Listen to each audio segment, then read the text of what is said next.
Ashamaa harka fuune daawwattootaa fi dhaggeeffattoota Gadaa Miidiyaa Neetwoork oduu keenya guyyaa har'aa qabannee dhiyaannee jirra. Hangafoota oduutiin eegalla. Mana hidhaa magaalaa Buraayyuutti kan argaman qondaalli ABO obbo Gadaa Gabbisaa dhibee onneef saaxilamuun ibsame. Hidhaa fi ajjeechaan waraana mootummaa Bilxiginnaan namoota nagaa irratti raawwatu jabaatee itti fufe. Caasaan mootummaa fi Sinodoosiin Itoophiyaa magaalaa Naqamteetti dararaa amantoota Ortodoksii irratti hammeessan. Mariin dhimma hidhaa laga Abbayyaa Finfinneetti geggeeffamaa ture waliigaltee malee xumurame. Dura taa'aan dhaabaa Izeemaa Dr. Caannee Kabbadaa hidhamuu paartichi beeksise. Lixa Oromiyaatti weerarri dhibee busaa hammaachuun lubbuu namaa galaafataa jira jedhame. Kunneen hangafoota oduu turanii amma bal'ina oduutti dabarraa. Oduu wajjin ana Maanu'eel Laggaati. Mana hidhaa bulchiisaa magaalaa Buraayyuutti kan argaman qondaalli adda bilisummaa Oromoo obbo Gadaa Gabbisaa dhibee onneef saaxilamuun ibsame. Hooggantootaa fi qondaalota ABO 7 badii tokko malee waggaa 3 oliif qajeelchaa poolisii magaalaa Buraayyuutti hidhamuun dararamaa jiran keessaa tokko kan ta'an obbo Gadaa Gabbisaa dhibee onneef saaxilamuun isaanii dhaga'ameera. Obbo Gadaan kanaan dura dhibee tiruu hepatitis B viral positive jedhamu dhukkubsachaa kan turan yoo ta'u, amma immoo dhibeen onnee itti ida'amuun haala fayyaa isaanii akka yaaddoo keessa galcheeraa jedhan maddeen. Obbo Kennisaa Ayyaanaa fi obbo Lammii Beenyaa dabalatee haalli fayyaa qondaalotaa fi hoogganoota adda bilisummaa Oromoo mana hidhaa Buraayyuu jiranii hamaa ta'uu irra deddeebiin gabaasaa turreerra. Hoogganoonnii fi qondaalonni adda bilisummaa Oromoo kunneen kaan kan hin himatamin yoo ta'an, kanneen himataman ammoo manni murtii yakka ittiin himataman irraa bilisa jedhee gadhiiseera. Haa ta'u malee poolisiin ajaja mana murtii diduun hanga yoonaatti bu'uura seeraa tokko malee hidhee dararuu irratti argama. Hidhaa fi ajjeechaan waraana mootummaa Bilxiginnaatiin namoota nagaa irratti raawwatu jabaatee itti fufe. Waraanni mootummaa Bilxiginnaa badii tokko malee ilmaan Oromoo hidhuu, dararuu fi ajjeesuu hojii idilee isaa taasifachuu maddeen himaniiru. Waraanni Bilxiginnaa kunneen bakkee bobbaafaman maratti gocha suukkanneessaa raawwachaa jirus jedhan. Haaluma kanaan godina Qeellam Wallaggaa aanaa Jimmaa Horroo ganda Gomboo jedhamutti gaafa fulbaana 22 bara 2023 waraanni Bilxiginnaa dargaggoo Oromoo tokko haala suukkanneessaan ajjeesuun barameera. Dargaggoon kun Caalii Salamoon Ashabbir kan jedhamu yoo ta'u, waraanni Bilxiginnaas ati deeggaraa wobooti jechuun akka ajjeesan maddeen keenya dabaluun himaniiru. Oduu biraatiin ammoo godina Arsii Bahaa aanaa Heexosaa keessatti waraanni Bilxiginnaa maqaa waraana bilisummaa Oromoo waliin hariiroo qabdu jedhuun hidhaa namoota nagaa irratti hammeessuun dhaga'ameera.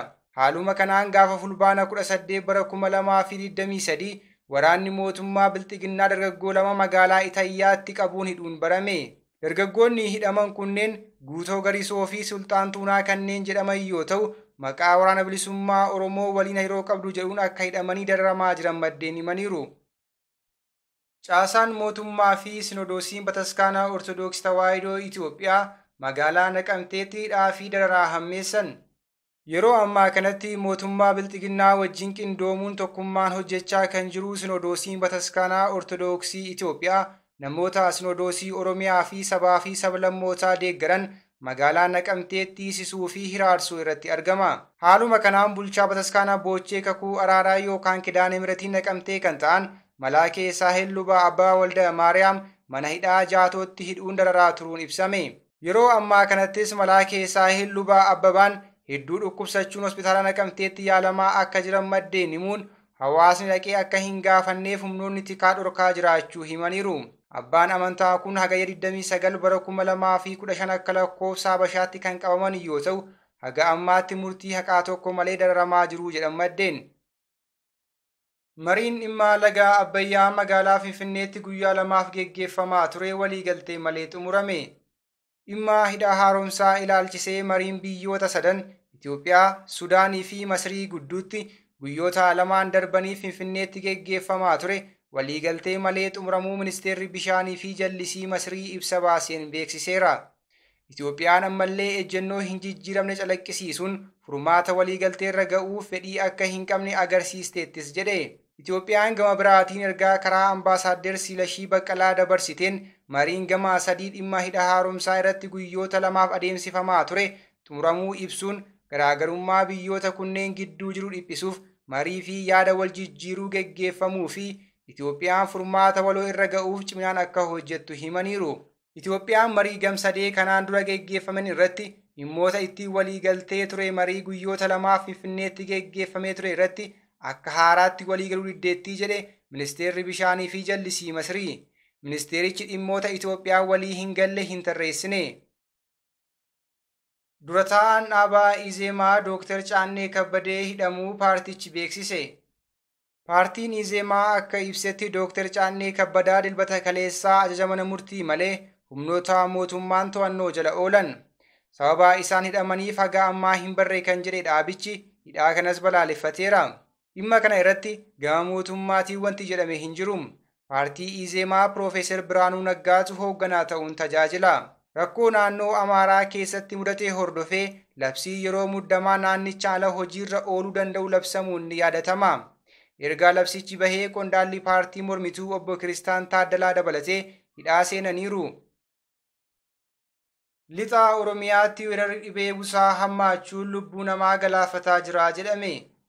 Weerarri dhibee busaa godinaalee lixa Oromiyaa garaa garaa keessatti mul'ate lubbuu namootaa galaafachaa akka jiru ogeeyyiin fayyaa naannoo sana jiran himaniiru. Weerara kana to'achuu bakkeewwan tokko tokkotti keemikaala biifuun eegalamuu fi hawaasnis tumsaa akka taasisu ogeeyyiin fayyaa kunneen waamicha taasisan.